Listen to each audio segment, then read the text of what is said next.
Hola queridos estudiantes, nos volvemos a encontrar. Hoy vamos a repasar un poco las figuras literarias que aprendimos el año pasado, para que esta y las próximas clases puedan comprender mucho mejor los textos que van a leer. ¿Recuerdan qué son las figuras literarias? Pues las figuras literarias son recursos que utiliza el poeta para embellecer el lenguaje, es decir, para hacerlo más poético, mucho más bonito y agradable.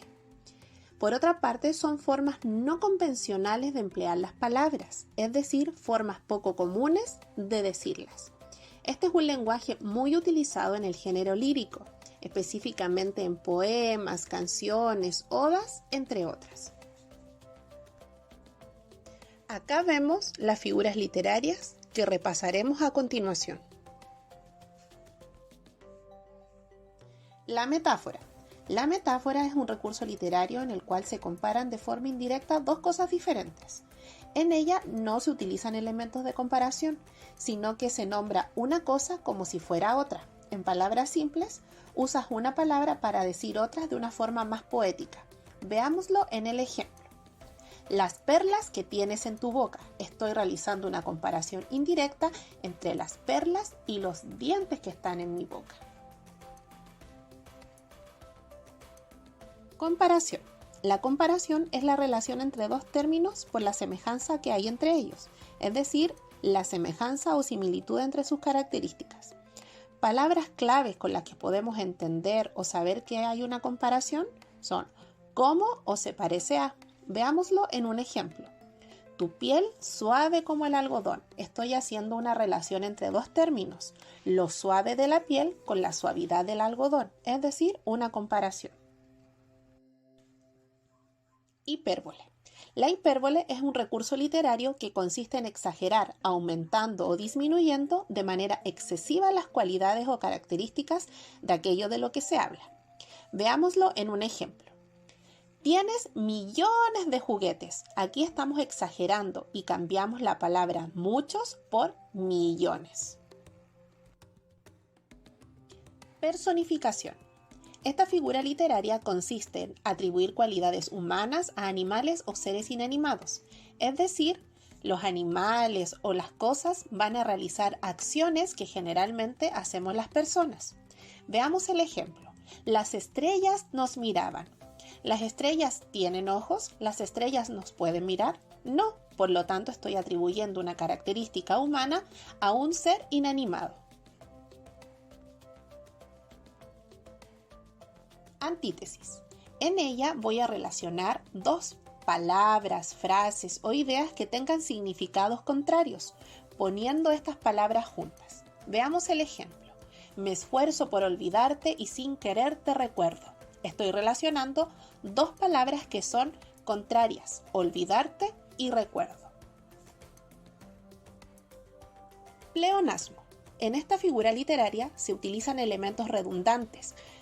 ¿Qué quiere decir esto? Que van a ser una repetición o acumulación de términos, y estos son para intensificar o adornar una expresión. Estas expresiones o términos deben ser similares o parecidas en su significado. Veamos el ejemplo. Temprano madrugó la madrugada. Estoy utilizando una repetición de términos que significan algo parecido en las palabras madrugó y madrugada. Epíteto. En esta figura literaria se expresan cualidades o características innatas a sustantivos, es decir, voy a agregar adjetivos calificativos innecesarios, porque ya todos los conocemos. Veamos un ejemplo. La sangre roja de tu corazón. En esta oración, el sustantivo es sangre y el adjetivo es rojo, pero es innecesario agregar rojo a la palabra sangre porque ya todos sabemos que la sangre es roja. Hipérbaton.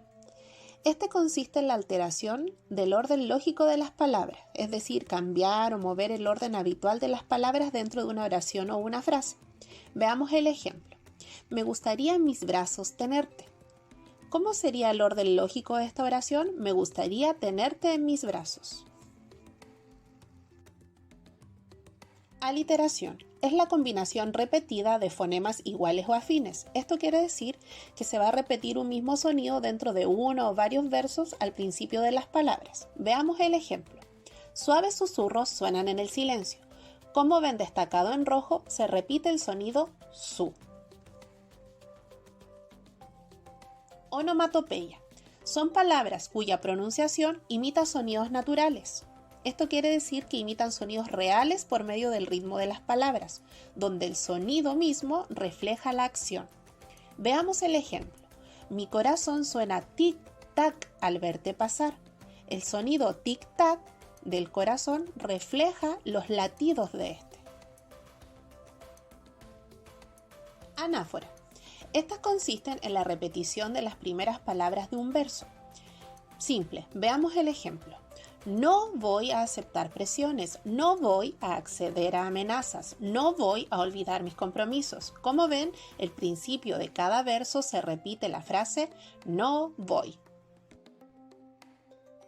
Sinestesia. Este recurso literario es una mezcla de sensaciones de los distintos sentidos, un uso entrecruzado de ellos. En palabras más simples es hacer corresponder entre sí sensaciones distintas. Veamos el ejemplo. Su mirada es dulce. La palabra mirada proviene del sentido de la vista.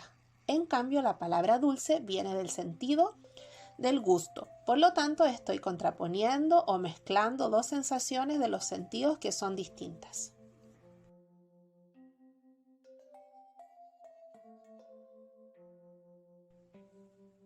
Bueno, ya finalizamos con este breve resumen sobre las figuras literarias. Recuerda que puedes ver este video todas las veces que quieras o cuando consideres tú que es necesario para consultar clase a clase y puedas comprender mucho mejor los textos que estás por leer. Te invitamos a que si tienes dudas o alguna consulta nos puedas seguir en nuestras redes sociales. ¡Chao, chao!